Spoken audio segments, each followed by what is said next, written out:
Көрүңүздөр, бул жерде жалаң аялдар болгондуктан көп вопрос берет бизге. Миома түшөбү, түшпөйбү? Миома түшөбү, түшпөйбү деп. Мен сиздерге муну көрсөткүм келет. Азыр эч ким миома боюнча айткан жок. Токтогулдан 49 жаштагы аял 11 айда түшүп калды бул. Бул негизи ушул аялга маткаңыз менен сизди алып салабыз 50 000 сомго деген экен. Байкуш чөнтөгүндө акчасы жок болгондуктан бул операция кылбай отурган.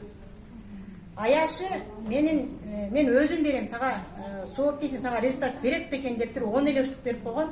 6 бөлүктөн баштап 1 ай ичкенде саат 1-де толгото баштады. Анан аяшына чалат.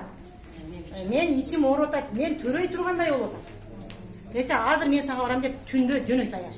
Аяшыга жөнөгүчөктө мен билбейм эмне кылам, мен төрөйм, эмне кылам десе, анда сен төрөй турган болсоң тайзикке отур дейт. Бул тайзик зеленый. Көрдүңүздөрбү? Тайзикке отурганда төрөйт.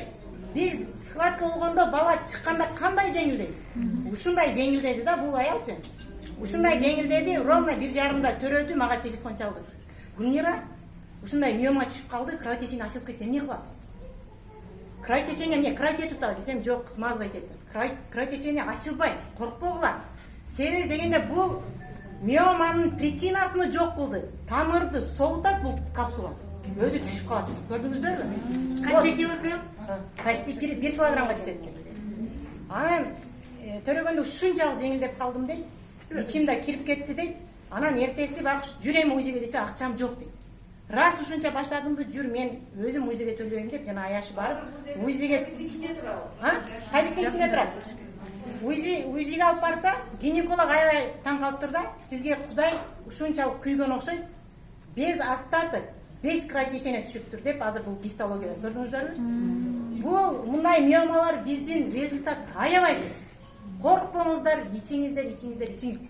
Көрдүңүздөрбү? Мынакей аялдар бар экен. Азыр ушунчалык биз айткан сайын айткыбыз келип атат деп атабыз да.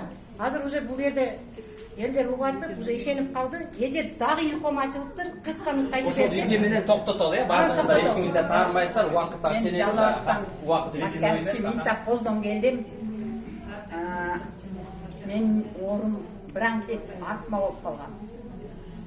Жылдан жылга кичинекейимен башталган, ушуга чейин эле астма болуп, бронхит болуп, чачмай менен жашап калгам.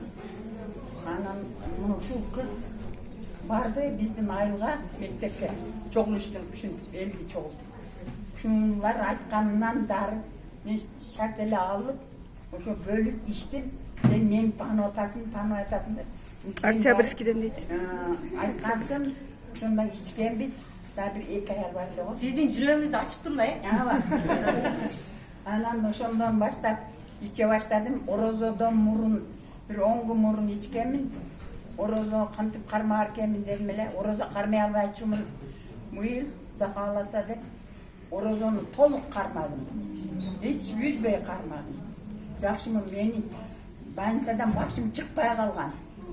Эч неме болбой. Докторлор сен раксың деп чыгарып койгон. Шуну ичкенден бери Кудайга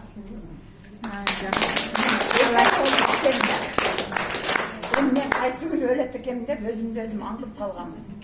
Чалымдагы факыры бар. Азыр мени көрүп кол кошуналарыма берип аттым, ичип атышат. Чалымам иче баштады. Мен жолбосо докторлор рак деп чыгарып таштаган. Сен раксың бол дедим деп. Кайсы орган? Астма. Астма болуп калганда. Ошон тууралуу ошо дарыдан алып иштим, силерден сразу алдым. 1,5 миңге алганмын, оңду. Ошону 3-кө, 4кө бөлүп берди ошо жерде. Ошондон алып иштим. Анан эле ичкенден кийин ичине өзүмө келип, мен эки тепкичке чыкканда эле болуп калат болчумун. Билим салаңдап эле демиги өйдө боло албай калат болчумун. Чарчап отуруп калат эле. Азыр быйыл өзүмдү өзүм аңдып, огороддо жылкынып иштептим. Демиги ишкилде өзүм кылып. Жакшы 6 ай ичкиле, аябай